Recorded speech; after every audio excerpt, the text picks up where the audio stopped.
I noticed a lot of people keep commenting on my Stormtrooper helmet that I have on the top of my what do you call that, cabinet there.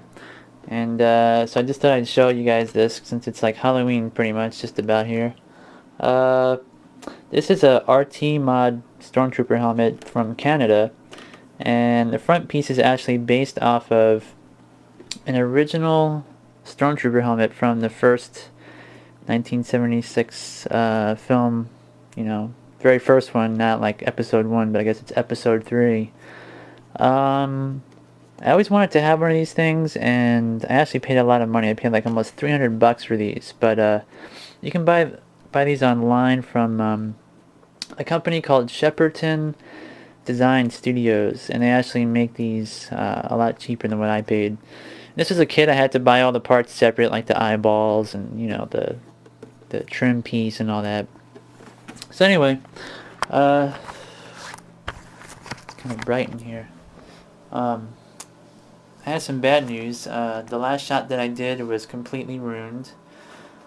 My camera seems to be capturing in reddish tones lately, my Olympus, and I don't really know why that is. So I tried everything to fix it, um, and the pink screen didn't work out so great because Rubel's body had an outline of pink, and the shot just didn't look right. So I reshot it, and the next part of this video I'll show you guys how it turns out, and it turns out pretty good. Alrighty, so I guess I animated for about 2 hours or so, and I think the shot came out really cool.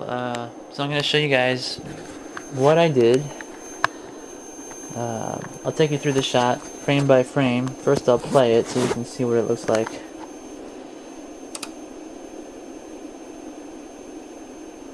So it's pretty simple. I first started out animating his mouth. Take you through the frames. Just opening his mouth. And then wherever there was any kind of a big move with his mouth, what I did here was I tried to animate his pipe moving to sort of make everything a little bit more fluid. So the pipe moves even while his mouth is stopped. So I tried to do that where I could, wherever he held the mouth position for too long. And take you through the rest of the frames. And then here what I did is, I eased in, so just a teeny tiny move, back and forth here you can see, teeny tiny move, and then moved a little bit more.